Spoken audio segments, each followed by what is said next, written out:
Bismillahirrahmanirrahim. Assalamualaikum warahmatullahi wabarakatuh semuanya. Waalaikumsalam warahmatullahi Waalaikumsalam Karifah. wabarakatuh, Kak Ya Iva. Allah, barakallah. Alhamdulillahirabbil alamin wa bihi nasta'in wa ala umuri dunya waddin. Wassalatu wassalamu ala asrafil anbiya'i wal mursalin wa ala alihi washabihi ajmain amma ba'du. Segala puji bagi Allah yang segala puji bagi Allah Subhanahu wa taala yang telah memberikan kita dan mempertemukan kita dalam momen yang penuh berkah ini di bulan Ramadan yang suci ini ya. Selawat dan salam semoga tercurah limpahkan kepada Nabi Muhammad SAW. Baik ayah bunda, sebenarnya ayah-ayahnya nggak masuk sih. Baik ayah bunda sekalian dan mungkin kakak-kakak juga ya semuanya selamat datang di dalam acara kita pada hari ini dan juga selamat datang kepada Bunda Rara sebagai narasumber kita pada pagi hari ini ya. Nah, apa nih yang mau kita bahas? Tema yang akan kita bahas pada pagi hari ini yaitu merancang arsitek pendidikan. Masya Allah sekali ya, temanya sungguh luar biasa ini. Nah, tema ini mengajak kita untuk melihat pendidikan dari sudut pandang yang lebih luas. Kemudian pendidikan juga bukan sekedar hanya proses belajar mengajar di dalam kelas saja, tapi ia adalah sebuah desain besar, sebuah sistem yang dirancang dengan kesadaran, strategi, dan juga nilai. Menjadi arsitek pendidikan berarti kita tidak hanya hadir sebagai pelaksana saja, tapi kita itu harus hadir sebagai perancang masa depan, menyusun visi, membangun ekosistem belajar, dan juga memastikan setiap komponen bergerak selaras menuju tujuan peradaban. Kemudian di bulan yang penuh refleksi ini, ayah bunda sekalian, kita diajak kembali untuk menata niat dan juga memperdalam peran bagaimana kita dapat membangun sistem pendidikan yang tidak hanya berdampak untuk hari ini saja, tetapi juga meninggalkan jejak kebaikan jangka panjang bagi generasi berikutnya gitu. Tanpa memperpanjang waktu, marilah kita mulai acara hari ini dengan bacaan basmalah bersama-sama. Bismillahirrahmanirrahim. Untuk itu, waktu dan tempat saya persilahkan kepada Bunda Rara, mangga Bun. Terima kasih Kak Rifa ya sudah membuka dengan penuh semangat gitu ya. Mudah-mudahan ayah bunda juga punya vibrasi yang sama seperti Kak Rifa dan juga saya Iya, gitu ya. iya. Nah, Kak Rifa, saya nanti izin apa namanya tuh share screen ya. Ini sebenarnya lanjutan Kak Rifa, lanjutan dari family involvement ya, sinergi antara orang tua dengan sekolah. Kalau ayah bunda masih inget ya dengan materi waktu beberapa pekan yang lalu. Nah, ini adalah sequelnya gitu ya. Part 2 gitu. Seperti itu ya, karena ini masih sambung menyambung menjadi satu. Baik, Karifa izin share screen ya. Bismillah. Gimana sih, Karifa? Nah, bentar ya, saya izin. Ini karena pakai HP ya, jadi rada wait. Oke, Karifa udah ada belum? Apanya? Ada. Ada ya? Oke, baik ya. Judulnya adalah merancang arsitek pendidikan, membangun peradaban dari sinergi rumah dan sekolah. Menjadi arsitek yang mendesain para calon Abdullah dan Khalifah dengan cinta, strategi, dan nilai kehidupan. Nah, sebenarnya ini adalah sebuah proyek besar, mega proyek ya, yang nantinya akan menjadi sebuah proyek jangka panjang yang bahan bakarnya adalah kesabaran dan pertolongan Allah gitu ya. Nah, Karifa, di sini sebelum kita nanti panjang kali lebar selama 1 jam ngobrolin arsitek gitu ya, walaupun background pendidikan saya nggak ada teknik-teknik ataupun arsitek-arsiteknya acan gitu ya.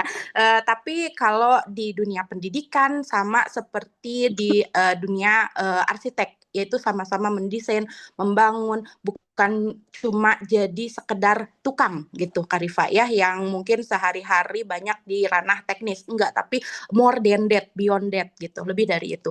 Nah, surat cinta dari Sang Maha Cinta ini yang menjadi motif ya, dan nantinya harus menjadi motivasi kita membangun sebuah peradaban yang kita jangan sampai meninggalkan generasi yang lemah secara iman, lemah secara ekonomi, lemah secara fisik, lemah secara apapun itu gitu. Karena apa namanya Muslim itu walaupun nanti di akhir zaman akan menang, kan kata Rasulullah kita ada 5 fase ya. Nah, kita lagi ada di fase keempat. Kita akan menuju fase kelima. Fase kelima itu adalah fase di mana kaum muslimin, kaum mukminin ini yang menjadi pemimpin ya, generasi pewaris dunia. Nah, kita ada di posisi mana gitu? Posisi yang melemahkan atau posisi yang menguatkan batu bata peradaban yang nantinya akan kita estafetkan pada generasi berikutnya, generasi yang kita mungkin nggak ketemu sama kita gitu, tapi mereka yang nanti akan merasakan bagaimana kita berdarah-darah, berikhtiar sebaik-baik, seoptimal mungkin mempersiapkan mereka gitu ya. Nah, surat cinta ini yang harus jadi motivasi kita semua gitu ya. Ada di surat An-Nisa ayat 9. Jadi nanti kita tadaburi bersama ya kalau misalnya ada momen apa namanya tuh di lain waktu gitu. Nah, lanjut ke slide berikutnya. Apa sih arsitektur pendidikan itu? Arsitek pendidikan itu adalah mereka yang memiliki 3 pilar penting dalam pendidikan atau dalam apa namanya tuh pengasuhan pertumbuhan anak-anak gitu ya. Nah, mereka adalah yang memiliki 3 pilar. Yang pertama adalah visi, yang kedua ekosistem, dan yang terakhir adalah nilai. Ini menjadi siklus ya, atau ini menjadi lingkaran yang mana akan membuat kita para arsitek ini fokus dengan apa yang kita bangun, apa yang kita desain. Yang pertama adalah visi, yaitu mereka yang menentukan bangunan seperti apa, ya, pendidikan seperti apa, generasi seperti apa yang ingin dihasilkan dalam jangka waktu 10, 20, 30 tahun dan apa namanya tuh tahun-tahun berikutnya gitu. Jadi mereka punya gambaran gitu. Seperti apa sih anak-anak yang sekarang kita didik Karifa di kelas NS1 misalnya gitu. Karena Karifa ini adalah guru ya, ayah bunda. Ini nggak semua dari Hayat School gitu ya.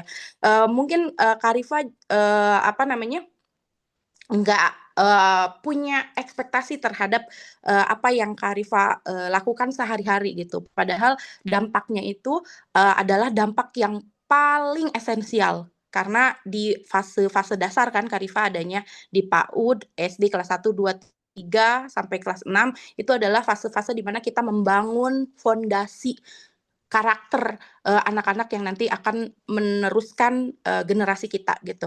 Nah, Karifa mungkin melihatnya Alif, anak-anak gitu ya, yang sekarang masih dalam versi sachet gitu.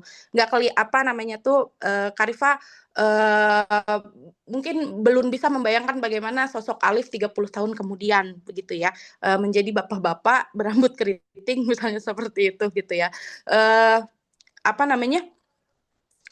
Karifa melihat sosok anak yang sedang ada di hadapan Karifa misalnya ya sehari-hari gitu ya, sebagai anak-anak kecil misalnya gitu ya, tapi mereka bukan miniatur kita gitu. Mereka memiliki dunianya sendiri, mereka memiliki fase yang sedang dihadapi sendiri dan juga struggling yang mereka hadapi sendiri, dan tugas kita adalah sebagai filtrasi dan juga sebagai sculptor gitu. Jadi kita yang sama Allah dikasih free will ya, tugas untuk membentuk mereka sesuai dengan Quran dan Sunnah begitu.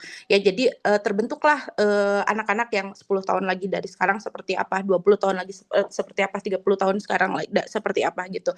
Yang kedua pilar ekosistem, menciptakan lingkungan yang mendukung human growth, bukan sekedar ruang transfer ilmu. Maka kalau di Hayat School ya ayah bunda itu sudah clear mendeklar nggak hanya meluluskan anak-anak yang hanya misalnya di tingkat SD belajar 6 tahun, tingkat SMP belajar 3 tahun, tingkat SMA belajar 3 tahun. Karena di semua sekolah akan seperti itu gitu.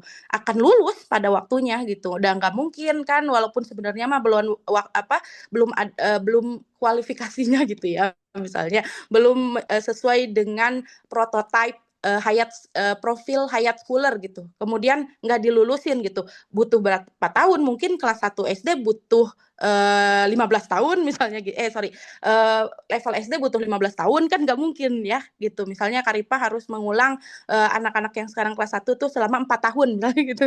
Baru dinaikin kelas 2. Apakah kuat Karipa? Datang.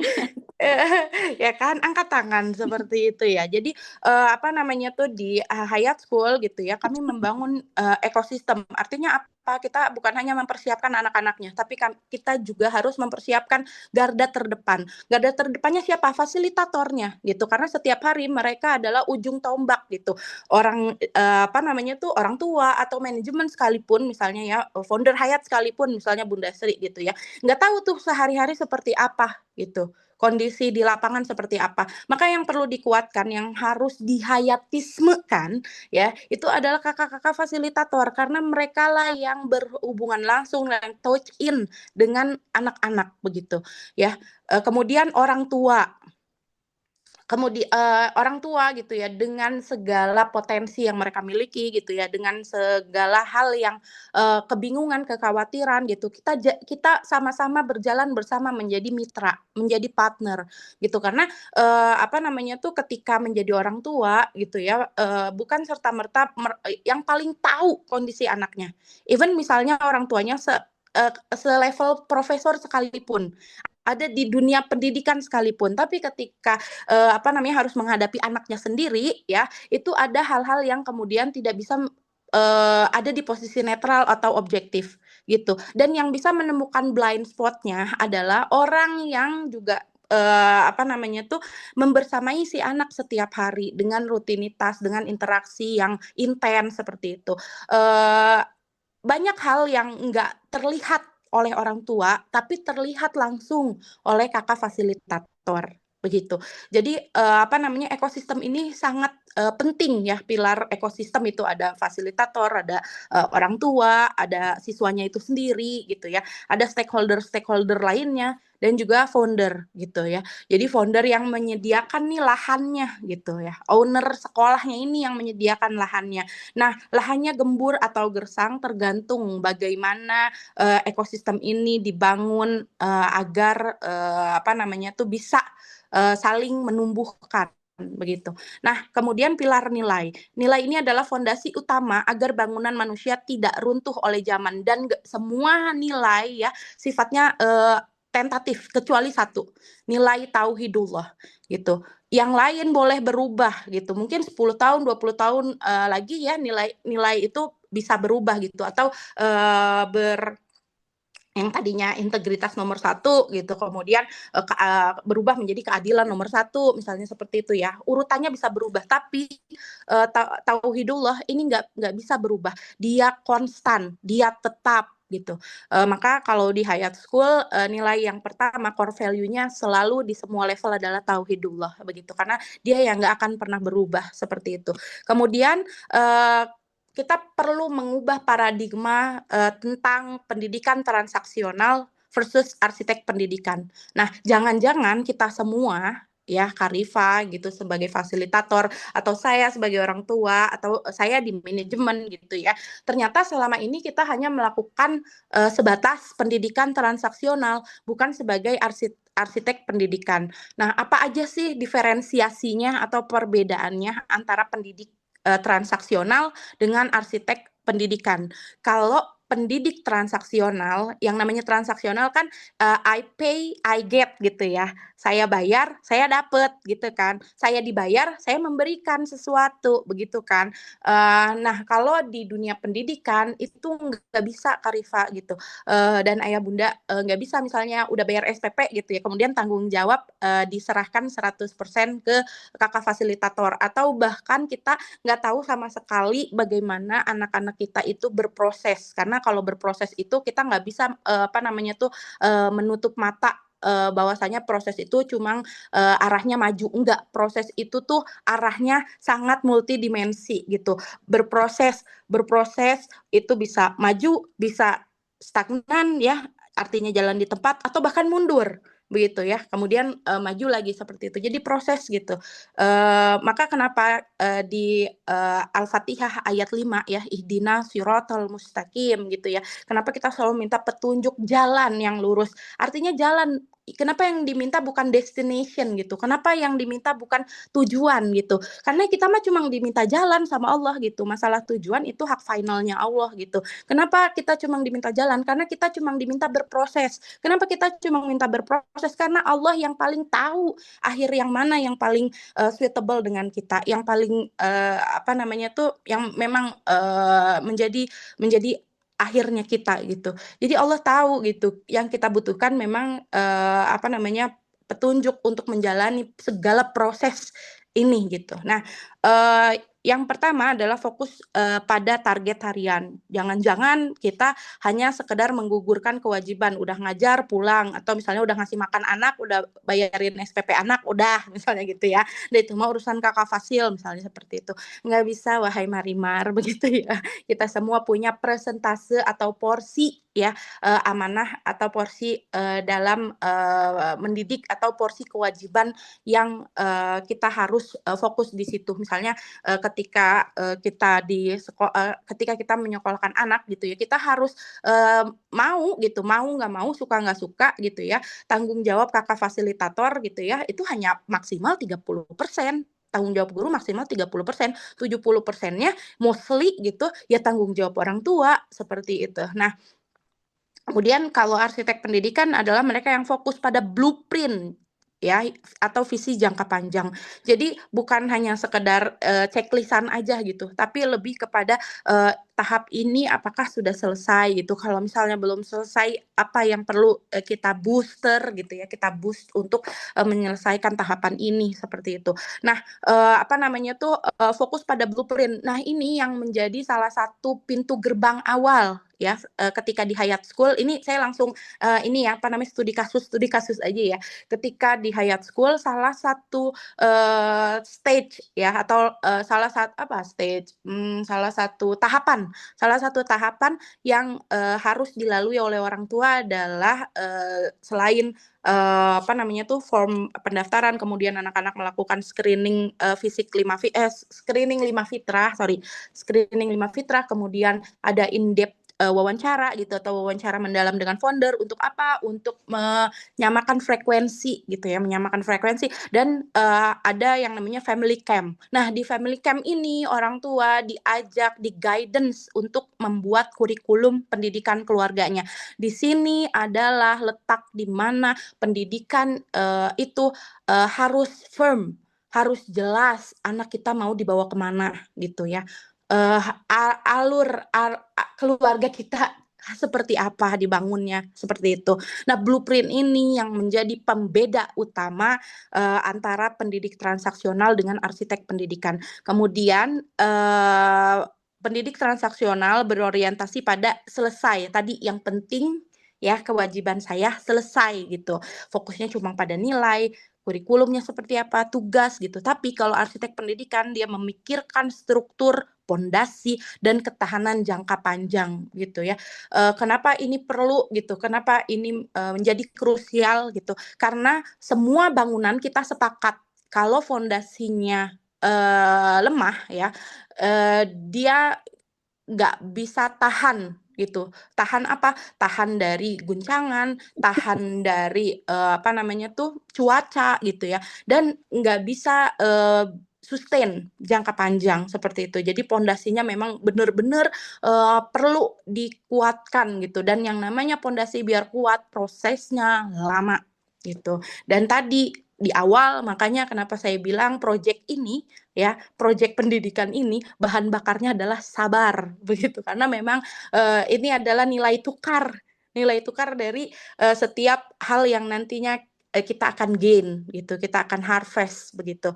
Nah, yang ketiga adalah pendidik transaksional itu reaktif terhadap masalah gitu ya. Semua hal yang apa namanya, ini juga jadi PR kami gitu ya, orang tua gitu, khususnya emak-emak gitu ya, dengan kepanikan kadang ya menghadapi anak-anak gitu. Dan ini adalah sebuah hal yang wajar gitu ya. Kenapa kita reaktif gitu? Karena tadi kita menyimpan banyak ekspektasi dan harapan terhadap anak, sehingga kita ingin segera gitu ya, segera gitu. Kadang ini yang apa namanya tuh suka ada miss antara orang tua dengan fasilitator misalnya gitu. Sampai rumah anak bercerita tentang hal yang sedang kita lakukan upaya intervensi di sekolah misalnya seperti itu, sehingga belum disampaikanlah permasalahan atau informasi kepada orang tua gitu. Karena kalau misalnya setiap informasi langsung disampaikan ke orang tua, yang ada adalah setiap hari orang tua akan dar der dor gitu ya. Tidak ada nafas, tidak ada celah mereka untuk bernafas apa dengan tenang gitu ya anaknya di sekolah gitu.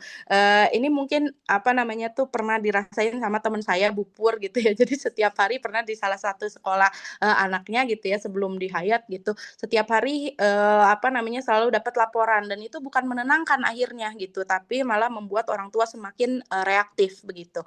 Jadi ini yang kadang menjadi miss gitu ketika kita di sekolah gitu sedang melakukan SOP gitu ya, orang tua dengan kepeduliannya gitu ya, itu tidak sabar gitu untuk mengikuti proses penyelesaian masalah atau pencarian solusi, win-win solution dari setiap konflik yang terjadi atau yang dihadapi oleh anak begitu. Jadi intinya karena peduli ya sebenarnya Kak Rifa ya, karena peduli, karena kasih sayang gitu, tapi tidak pada konteksnya gitu, kadang begitu ya.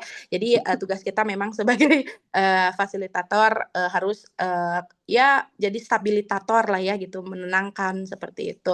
Banyak banget tugasnya ya, emang iya. Iya, makanya pahalanya setara dengan berapa? 4 T ya, Kak Rifa ya. Terima kasih Teh, gitu. Gitu. Dan yang terakhir kalau arsitek pendidikan mereka adalah yang proaktif apa namanya tuh merancang ekosistem belajar. Jadi ini saya belajar sih dari Bunda Sri gitu. Nggak pernah bisa diem gitu ya. Selalu kepalanya penuh dan nggak tahu kenapa saya tuh ya selalu ikut-ikutan gitu, ikut-ikutan ikut-ikutan gitu ya dengan segala ikhtiar-ikhtiar beliau gitu ya dalam membangun ekosistem di Hayat School gitu karena ya tadi the calling di dalam hidup saya itu saat ini di periode kehidupan saya saat ini adalah ada di Hayat School gitu sehingga I will do my best gitu ya bukan untuk Hayat School tapi untuk Allah di fase yang sedang Allah berikan kepada saya, maka itu adalah bentuk kebersyukuran saya gitu. Seperti itu. Di ayah bunda juga silakan ya di tempat di mana ayah bunda bisa berkontribusi gitu. Lakukan yang terbaik. Kemudian tadi seperti yang saya bilang bahwasanya pendidikan ini adalah sebuah mega project kehidupan. Kalau saat ini kita ngerasa aduh ini nggak jelas kehidupan teh ya meni setiap hari gitu ya selalu ada informasi yang membuat kita pengen udah bisa nggak sih stop dulu tolong gitu apalagi sekarang ya lagi ada di fase kita khawatir dengan geopolitik gitu ya gimana ini gitu ya apa katanya mau ada perang dunia ketiga tak dulu Karipa belum nikah gitu Oh ya Allah. jangan perang dunia ketiga dulu gitu, gitu ya jadi apa namanya di tengah ketidakpastian ini gitu ya, yang perlu kita kuatkan adalah nilai tauhidullah tadi gitu. Dan mega proyek kehidupan ini ya, walaupun kita nggak tahu nih ke depan seperti apa, tapi kita selalu harus apa namanya tuh berpegang teguh pada satu hadisnya Rasulullah. Kalau misalnya pun kita tahu besok kiamat dan di tangan kita masih ada benih gitu ya, maka ikhtiar kita adalah menanam benih itu dengan sebaik-baiknya gitu. Kita nggak tahu nanti bakalan tumbuh atau enggak ada cenah kan misalnya pun ya hari kiamat setelah kiamat gitu ya. Jadi memang tugas kita ya udah yang ada di locus of control kita aja gitu. Nah, pendidikan ini adalah proyek kolaborasi. Jadi bukan tentang tugas orang tua aja atau ketika anaknya udah disekolahin jadi tugas gurunya aja gitu ya. Nah, orang tua ya di rumah bertugas merancang pondasinya gitu. Ya, merancang pondasinya. Dengan apa? Karakter yang Ini kalau misalnya sampai sekolah udah tuntas, Karifa itu bisa dengan hidup bisa dengan adem ayem, damai sentosa gitu ya. Tinggal ya udah menumbuhkan benih dengan merawat, dikasih pupuk, air gitu ya. Terus diberi sinar matahari seperti itu. Tapi kalau misalnya ya pondasi atau karakternya ini dari rumah masih banyak PR ya, ini adalah sumber ya migrainnya Karifa. Begitu ya, sama juga seperti itu. Ketika misalnya di rumah udah dikasih banyak nilai-nilai baik gitu ya, kemudian sekolahnya misalnya gitu ya, tidak punya blueprint gitu ya, tidak punya kemampuan untuk melengkapi karakter-karakter yang memang dibutuhkan oleh anak tersebut. Ya juga sama ambiar gitu, sama-sama ambiarnya seperti itu. Nah, orang tua bertugas merancang pondasinya. Nah, sekolah tugasnya melengkapi strukturnya. Jadi jangan kebalik gitu. Jangan kebalik di rumah misalnya ya nggak disiapin apa-apa gitu. Semua jadi babak belur di sekolah, nggak bisa begitu ya. Nah, jadi kalau salah satu arsitek ini nggak sinkron, maka desainnya hanya sekedar desain, tidak bisa menjadi sebuah mahakarya dalam bentuk nyata yang paripurna gitu ya. Udah jadi ya cuma harusnya mah ya anak ini teh kudunya gini gini gini soalnya saya tuh pengennya gini gini dah pengen doang semua juga pengen ini pengen itu banyak sekali tapi apa yang sedang engkau lakukan wahai kisanak begitu ya. Nah kemudian siapa arsiteknya tadi kan kita udah apa spill ya di awal gitu ya. Apa namanya arsiteknya adalah orang tua dan juga mereka yang ada di sekolah tuh bukan cuma fasilitator aja atau guru aja tapi ada apa namanya founder, ada apa namanya tuh komunitas dan lain sebagainya. Nah, di lingkungan atau rumah orang tua itu sebagai arsitek utama gitu. Orang tua adalah arsitek yang meletakkan pondasi paling dalam ya. Kalau misalnya kita pengen bikin Burj Khalifa, nggak tahu deh tuh segimana paku buminya gitu ya. Jadi emang dalam banget sedalam luka yang kau berikan padaku seperti itu ya. Jadi makin makin struktur bangunan kan gini Karifa, makin tinggi bangunannya maka si cakarnya gitu ya itu makin dalam gitu. Jadi harus sesuai tuh anak kita pengen jadi apa, ya udah kita investasi ke bawahnya juga lebih dalam. Artinya apa? Kalau misalnya kita pakai analogi apa para apa piramida pendidikan gitu ya. Kalau kita ingin anak kita punya kemampuan kognitif atau kemampuan sosial emosional yang baik gitu ya, yang paling dasar dulu nih harus dituntasin. Apa yang paling dasar? Sensor motoriknya harus tuntas dulu sensor motoriknya gitu. Nanti sensor motorik kemudian naik ke emosi, kemudian naik ke sosial, baru naik ke kognitif gitu. Jadi jangan loncat gitu. Kalau loncat ya akhirnya ragrag begitu ya, rubuh seperti itu. Nah, eh apa aja yang harus ditentukan oleh orang tua gitu ya. Mereka yang menentukan gaya bangunannya seperti apa gitu. Ya, dengan apa nilai dasar, etika dan spiritualitas yang nantinya akan menjadi karakter utama si anak gitu. Tanpa pondasi yang kuat ya bangunan setinggi apapun akan goyah gitu. Artinya di rumah dulu memang ini PR ya. Di rumah bahan bakarnya adalah attachment, bonding dengan orang tua. Ini adalah jangan sampai attachment-nya gagal. Kalau attachment-nya sampai gagal ya, ya udah ibaratnya kalau di bangunan tuh semen pasirnya kerikilnya, airnya itu nggak kuat gitu atau terlalu encer atau terlalu padat gitu ya. Akhirnya yang nggak bisa dipakai buat melekatkan bangunan yang mau kita bangun begitu.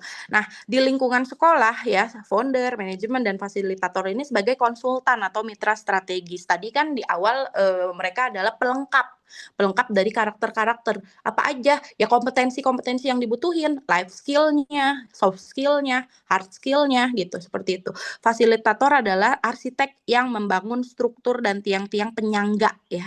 Kalau fondasinya itu orang tua, fasilitator dengan interaksi intensnya itu bikin tiang-tiang penyangganya. Mereka memberikan kerangka berupa pengetahuan, logika, keterampilan sosial dan lain sebagainya biar potensi anak bisa berdiri tegak dan kokoh. Nah, sekolah di mana ini adalah ranahnya founder dan manajemen ya berperan menyediakan lahan yang gembur ya lingkungan belajar yang aman bagi anak untuk eksplorasi diri dan dunianya gitu. Jadi di contoh ya balik lagi ke higher school gitu ya. Jadi ini saking gemburnya ya, semua benih-benih itu tumbuh gitu ya, tumbuh ada residunya bahkan gitu ya, bukan hanya tumbuh sebagai tumbuhannya gitu. Kan tadi ketika kita menanam padi, rumputnya juga ikut tumbuh gitu. Jadi kalau misalnya anak kita pulang dari sekolah misalnya terus kemudian bawa hal-hal yang buruk, ya jangan kemudian kita langsung merasa sekolah ini gagal atau segala macam gitu ya, enggak gitu. Tapi di sini memang menjadi ladang. Kalau di minggu kemarin saya bilang sekolah itu adalah praktek nyata gitu. Yang namanya praktek kan selalu hands on ya gitu. Hands on itu kan ya pengalaman yang nggak mungkin kita merasakan pengalaman, nggak feel the experience kalau kita nggak terjatuh, nggak kotor dan lain sebagainya. Kotornya bukan hanya kotor secara fisik gitu ya, tapi juga kadang bawa residu-residu emosi dan sosial yang mungkin perlu kita rilis gitu di rumah seperti itu. Nah, lahan gembur ini jadi hal yang penting banget di dalam dunia pendidikan karena benih sebagus apapun ya nggak akan bisa tumbuh optimal kalau tanahnya gersang begitu.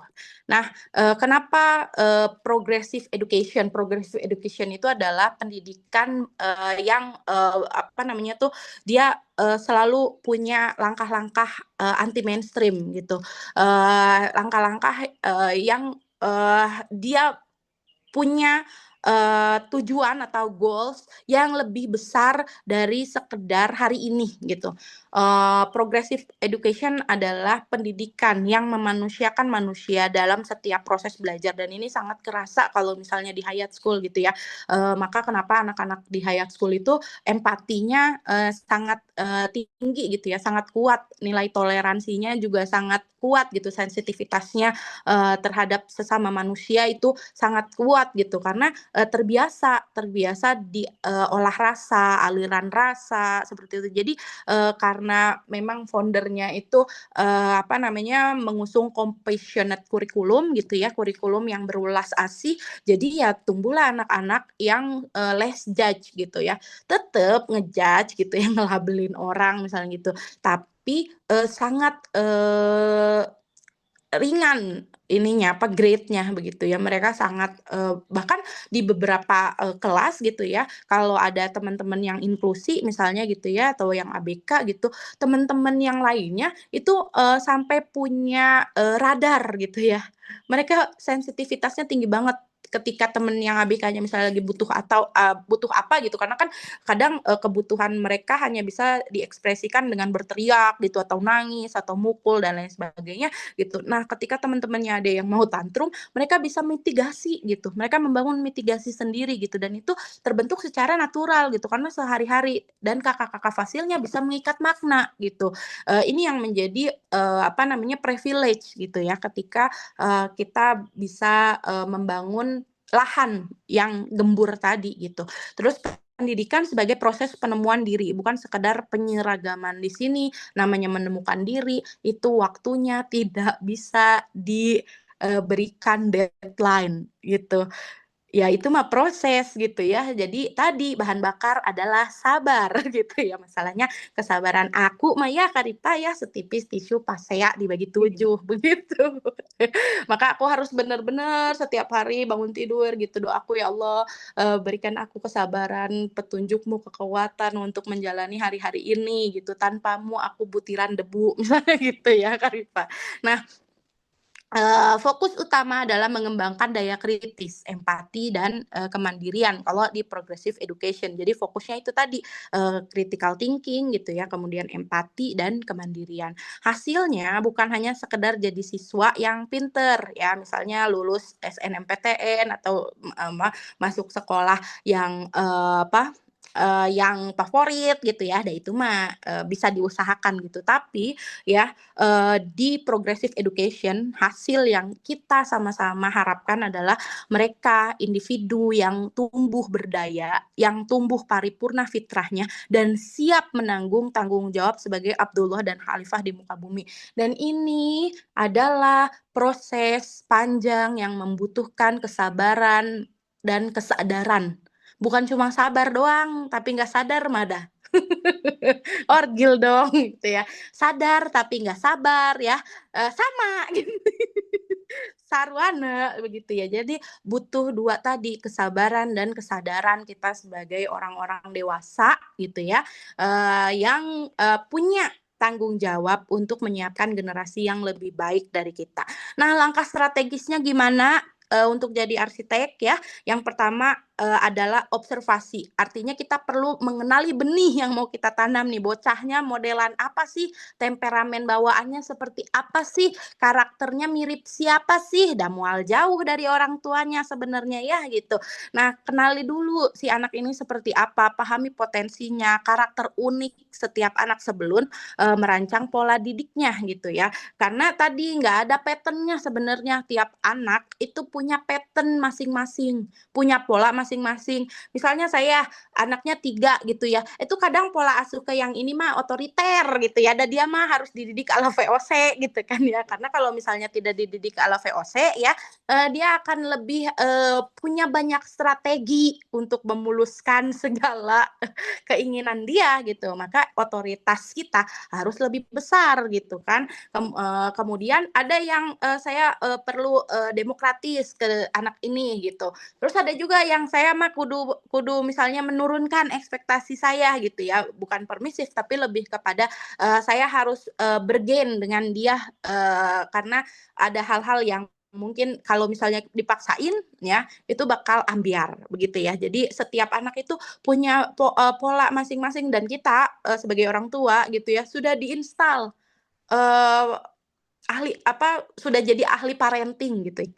Dan udah diinstal kemampuan parentingnya oleh Allah gitu. Tinggal kitanya aja aktivasinya itu yang kita perlu minta bantuan sama Allah. Dengan apa? Ihdinas siratal mustaqim. Ya Allah, tunjukilah aku jalan yang lurus. Ini udah diinstal olehmu gitu ya. Tapi tolong aku mah nggak tahu gitu gimana ngadepin Gali, ya Allah tolong misalnya gitu ya. Aku nggak bisa ngadepin dia, ya Allah tolong gitu ya. Gitu. Kalau kita udah minta pertolongan sama Allah, kemudian kita berikhtiar gitu ya, insya Allah itu, apa namanya, bukan gini, tidak ada eee, terminologi kan kita sering dengar nih Kak Rifa terminologi, eee, us tid apa, usaha tidak mengkhianati hasil, salah gitu. Tapi setiap usaha, setiap ikhtiar, Allah akan berikan pertolongan gitu. Terserah Allah bentuk pertolongannya seperti apa begitu. Itu mah urusan, Allah gitu ya, urusan dia gitu.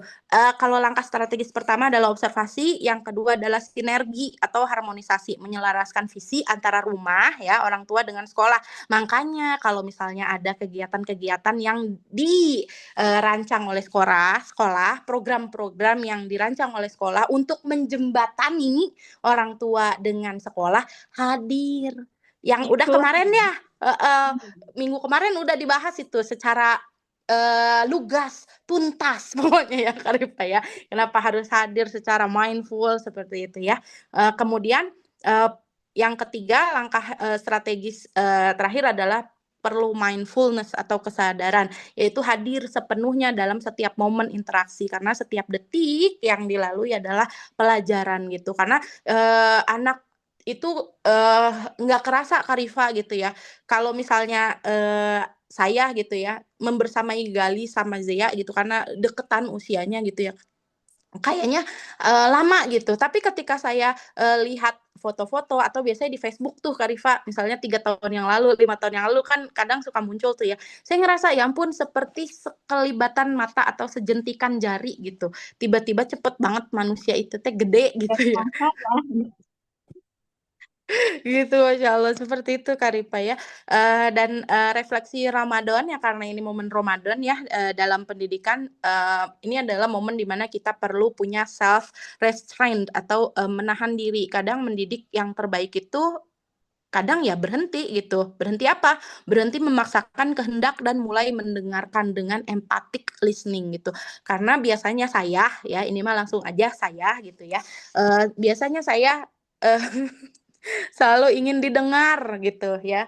Sulit saya untuk mendengar, apalagi kalau misalnya mereka sudah berdua berbicara gitu, Gali dan Jea berbicara di momen yang sama gitu, di waktu yang sama. Saya tidak ingin mendengar rasanya, tapi kan nggak bisa begitu gitu ya. Tidak bisa kita kemudian apa namanya menutup telinga gitu, walaupun inginnya mah escape gitu ya, pinginnya mah kabur gitu ya. So Khalifa kalau di kelas gitu ya, walaupun 7 ekor gitu ya, kalau semuanya berteriak Khalifa tujuh-tujuhnya, ya boro-boro ingin mendengar, ingin kabur rasanya seperti itu ya Khalifa. Maka yang perlu kita lakukan ya ketika belum bisa mendengar adalah berhenti. Berhenti apa? Berhenti berekspektasi mereka tidak akan berteriak gitu. Gitu. Jadi seperti itu Karifa ya. Nah, fokus pada esensi ya. Karena apa? Untuk mengurangi keriuhan administrasi untuk menambah kedalaman nilai gitu ya. Jadi kita bukan cuma sekedar checklist, kemudian apa namanya mengisi borang-borang gitu ya. Atau misalnya kita nih orang tua kadang kalau misalnya orang tuanya yang mendidik sendiri gitu ya Karifa, kita tuh kadang fokusnya gitu bukan pada si anak gitu. Kadang kita memindahkan persekolahan gitu ya ke rumah gitu padahal bukan seperti itu gitu. Dan yang terakhir adalah sabar dalam berproses. Ini tadi sabar adalah bahan bakar di pendidikan gitu. Membangun peradaban butuh waktu, jangan terburu-buru menginginkan hasil yang instan. Kadang ini juga nih Karifa yang dikeluhkan oleh orang tua gitu ya. Ih, meninggal di hayat udah sekian lama perkembangan misalnya gitu ya gitu. Perkembangan di aspek apa ya? Seperti itu ya. Jadi kita perlu fair, perlu adil sejak dalam pikiran gitu. Kita yang namanya perkembangan tuh seminimal-minimalnya ada 6 aspek. Aspek apa aja? Aspek agama dan moral, aspek kognitif, aspek emosi, aspek sosial, aspek bahasa, aspek satu lagi apa ya? Saya lupa seni kalau nggak salah gitu. Seni dan keindahan gitu. Jadi seminimal-minimalnya pun ada 6 aspek gitu. Kalau misalnya kita hanya fokus pada satu aspek, artinya kita tidak sedang berlaku adil gitu kepada anak kita sendiri begitu. Dan penutupnya ya hasil desain kita hari ini mungkin baru akan terlihat 1 dekade atau 2 dekade, 3 dekade, nggak tahu kelihatannya kapan gitu ya. Apa juga mungkin Karifa baru melihat ikhtiar beliau membesarkan Karifa itu sekarang setelah Karifa berusia tit gitu ya. Ternyata Karifa terbentuk menjadi perempuan yang tangguh gitu ya, yang tetap apa namanya tuh tetap lemah lembut, tetapi memiliki ketangguhan, vulnerability, psychology yang luar biasa misalnya gitu, kayak begitu ya. Jadi nggak kelihatan waktu Karifa umur 10 tahun atau Karifa 20 tahun itu nggak kelihatan gitu, tapi baru kelihatan justru setelah apa namanya tuh orang kita gitu sebagai orang tua sudah ada di tahap ya Allah kumaha engkau aja gitu ya. Baru tuh terlihat benih-benih itu tumbuh bermanfaat dengan buahnya begitu ya. Jika hari ini adalah satu-satunya kesempatan kita untuk menanamkan satu nilai, nilai apa yang mau ayah bunda tanamkan untuk anak-anak begitu. Terima kasih Karipa ya panjang kali lebar ya. Makanya ini saya rada ngebut cepet banget karena cuma dikasih waktu 1 jam barijeng tadi udah kemakan waktu nungguin peserta 10 menit gitu. Jadi deh gitu Karipa. Apa sih Karipa? Kumat kamit nggak kedengeran. Ya maaf. Ya benar Rara, terima kasih. Masya Allah sekali ya. Apa namanya? Apa merasa Ini banyak dibela? banget gitu ya. Ini banyak banget gitu ya. Banyak pembelajaran yang dapat kita ambil. Subhanallah sekali gitu ya. Apakah mau ada sesi pertanyaan nggak Bun? Nggak usah lah. Gimana ya ini Jahat tuh? banget ya. Enggak, saya takut nggak bisa jawabnya gitu. Yang bertanya dan yang bertanya dan yang ditanya sama-sama tidak tahu kan repot. Mungkin boleh ya Menyala kupur. satu boleh ya, satu atau dua gitu ya Bunda Rara ya. Iya, sama-sama. Boleh satu, mungkin ada pertanyaan dari ayah bunda sekalian. Satu pertanyaan aja ini soalnya udah mau jam 6. Saya juga nih harus harus segera turun ke bumi karena saya di Kayangan kan, Iya lagi, bener ya harus ke sekolah. Heeh. Begitu saya Bunda, apakah ada yang mau bertanya? Hanya satu pertanyaan aja nih, satu aja. Ya, Sebelumnya saya minta maaf ya kalau misalnya, kayak yang ngebut, banget gitu karena ya harus menyelesaikan sekian banyak slide gitu. Jadi, ya wayah naweh. Gimana caranya Saya menurunkan mau dong, ekspektasi? ih. Oh, udah Oh ada yang iya, nanya. iya boleh boleh. Siapa itu? Saya Aliat, Bunda Rara dari Garut. Masya Menarik Allah, banget ini. Saya Assalamualaikum juga, Bunda Alia. Assalamualaikum, maaf. Materinya keren banget ya, Masya Allah. Dan dikemas dengan cara penyampaian yang khas banget ya. Dari dulu nggak berubah, seneng Iya, banget.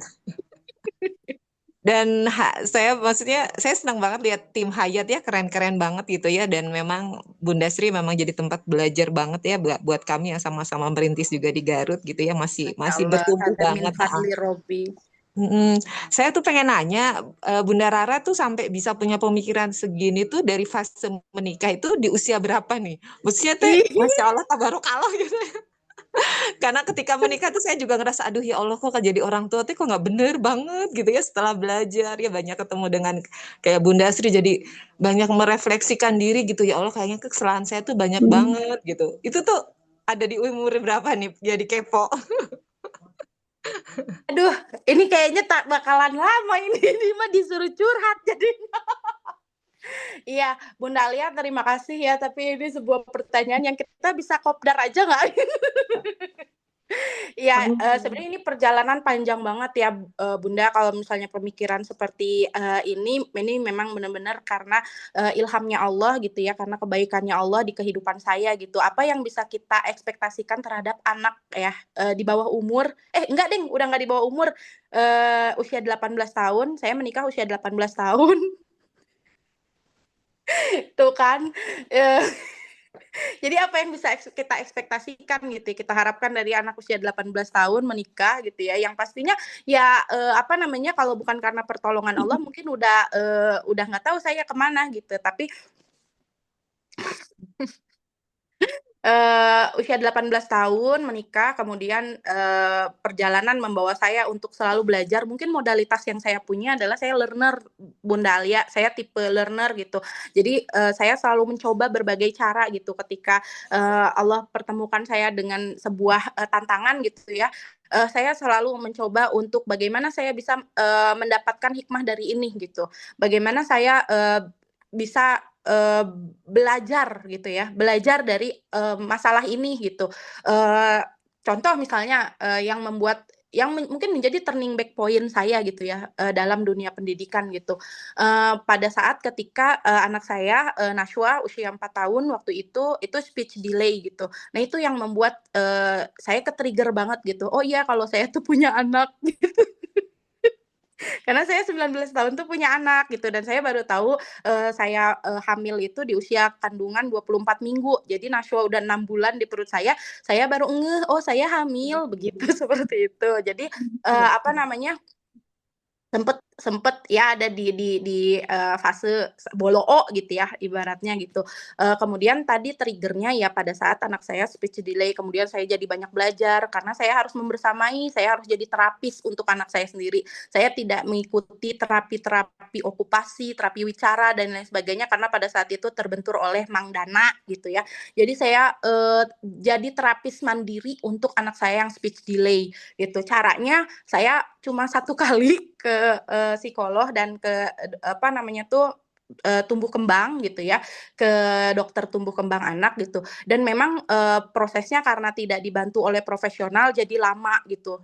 Mungkin kalau misalnya dibantu sama profesional, cukup berapa bulan gitu atau cukup berapa tahun gitu, tapi saya perlu waktu lebih lama gitu, 3 tahun membersamai Nashwa yang speech delay itu, sekitar 3, 4 tahun gitu. Saya melakukan terapi mandiri, Bun, gitu. Dan ini yang kemudian menjadi modalitas saya gitu. Modalitas saya dalam membersamai, anak-anak saya gitu, yang kemudian ketika, Allah memanggil saya untuk berkontribusi, di ranah publik gitu ya, ini jadi, apa ya, iya jadi modalitas saya gitu, bahwasanya memang mendidik itu ya fuel-nya atau bahan bakarnya memang sabar gitu. Sama seperti ketika saya membersamai anak saya yang speech delay gitu ya, kalau misalnya dalam hitungan hari mungkin 1000 hari lebih gitu, 1000 kali saya melakukan, repetisi ya, yang setiap hari berulang itu aktivitasnya gitu. Jadi, apa namanya, kalau misalnya ditanya punya pemikiran itu sejak usia berapa? Usia 23 tahun berarti, 23, 24 tahun gitu ketika, anak saya didiagnos speech delay gitu. Yang kemudian ya itu tadi karena punya punya apa namanya, punya modalitas untuk selalu belajar, itu yang membuat saya, jadi ya belajar gitu, jadi banyak belajar dari, hal apapun itu gitu dan alhamdulillah ala kulli halnya gitu ya, hada min fadli robbi, saya berada di lingkungan gitu ya yang selalu memaksa saya untuk, berinovasi gitu ya di Hayat School gitu karena, manusia-manusianya gitu ya, anak-anak di Hayat School itu Masya Allah sungguh beragam gitu. Mereka benar-benar menjadi laboratorium behavior gitu ya, laboratorium bagaimana, manusia itu, bertumbuh, berkembang di usia sekolah. Karena di Hayat School itu kan levelnya lengkap tuh dari mulai PAUD sampai SMA gitu. Jadi saya bisa memandang bagaimana lifespan development manusia, tahapan tumbuh kembang manusia yang lebih utuh gitu. Seperti itu sih, Bunda, gitu. Mudah-mudahan Baik. tidak menjawab ya, jadi kita bisa, Bunda masih penasaran kita, silaturahmi ke Hayat. Siap-siap Betul. insyaallah. Nuhun Teh. Sama-sama, Bun. Ini ada dari Bu Pur, gimana caranya menurunkan ekspektasi? Bu Pur, kita hidup kalau nggak punya ekspektasi, itu tuh kita jadi zombie, Bu Pur. Jadi jadi ekspektasi itu penting banget gitu, karena ekspektasi itu sebenarnya adalah, harapan gitu, di mana harapan ini yang menjadi bara ya, tetap hangat gitu ya kita, tetap hangat apa? Tetap hangat, apa namanya tuh, menjalani kehidupan gitu. Karena kalau misalnya kita nggak punya, ekspektasi Bu Pur ya, tadi kita mah jadi zombie. Yang paling penting ya, sebenarnya ketika kita punya ekspektasi ya, kalau misalnya nggak diturunin, kita tarik ya harapan itu mendekati realitas. Karena apa? Gap antara ekspektasi dan realitas itu yang bikin kita uring-uringan alias bikin stres gitu. Stres itu kan antara ekspektasi dan realita tidak berbanding lurus begitu. Jadi kita kalau susah menurunkan ekspektasi, kita tarik ya harapan itu dengan realitanya. Realitanya aku adalah ibu beranak 3 dengan, anak, karakternya masing-masing misalnya gitu ya. Kemudian aku nggak ada, neni ya, nggak ada yang bantu. Aku, tidak ditakdirkan seperti Nikita Willy misalnya gitu atau Nia Ramadhani. Saurna ge Nia Ramadhani yang, dayang-dayangnya 12 ge udahan ya. Jadi gosip. Ya ini mah.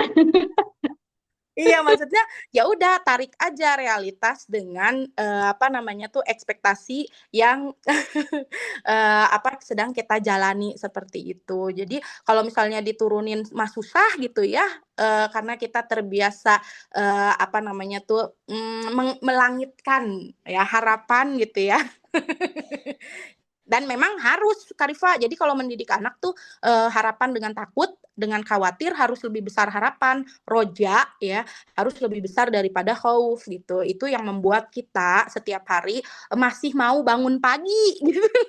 Si ekspektasi itu yang membuat kita masih ingin melihat, Naswa Galijea gitu. Seperti itu. Jadi ditarik aja Bu Pur kalau nggak bisa diturunin mah gitu ya.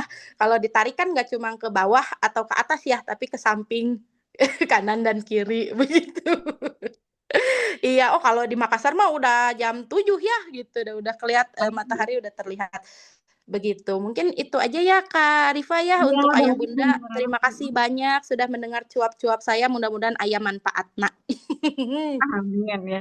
Baik, bunda-bunda sekalian, ini sudah masuk jam 6 ya, udah 1 jam kita bercuap-cuap, beneran sih sebenarnya ya. Oke, jadi dapat saya simpulkan, orang tua pendidikan adalah proyek kolaborasi antara orang tua dan sekolah ya Bunda Rara. Orang tua di rumah itu merancang pondasi nilai-nilai dasar dan juga etika dan Itu etika dan juga karakter yang dibutuhkan oleh Ananda. Kemudian sekolah bertugas untuk melengkapi strukturnya dan tiang-tiang penyangganya, yaitu kerangka, pengetahuan, logika, dan keterampilan sosial. Terus hasil desain hari ini, oh ini yang saya kutip dari Bunda Rara, hasil desain hari ini bisa jadi tidak akan terlihat nyata hari ini, bisa jadi hasil desain kita hari ini akan terlihat nyata 1 dekade lagi. Maka dari itu, kita sebagai orang dewasa perlu sabar dan sadar dalam membersamai anak-anak itu ya. Iya, karena kalau nggak sadar dibawa kemana Kak Rifa? Kalau nggak ke Kemana ya? UGD, ke RSJ. Iya benar. Baik Bunda, ayah Bunda sekalian, terima kasih Sama-sama. yang sudah hadir hari ini, kakak-kakak juga. Insya Allah kita banyak sekali pembelajaran yang dapat kita ambil ya. Insya Allah kita akan bertemu di kesempatan berikutnya dengan tema-tema yang lebih luar biasa dari ini gitu. Terima kasih Bunda Rara juga sudah mau menjadi narasumber untuk pagi hari ini ya, subhanallah sekali. Sama Gitu. Kak Rifa. Dan saya Karifa selaku moderator di pagi hari ini mohon maaf jika ada kesalahan maupun hilaf dari tutur kata saya maupun dari perilaku saya. Dan mari kita tutup acara hari ini dengan bacaan hamdalah bersama-sama. Alhamdulillahirabbil alamin. Dan juga doa kifaratul majlis. Subhanakallahumma wa bihamdika asyhadu an la ilaha illa anta astaghfiruka wa atubu ilaik. Assalamualaikum warahmatullahi wabarakatuh. Terima kasih. Waalaikumsalam warahmatullahi wabarakatuh. Terima kasih Kak Rifa dan Waalaikumsalam Ayah warahmatullahi Bunda wabarakatuh. semuanya. Makasih. Barakallahu fiik. Nuhun Bunda Rara. Sama.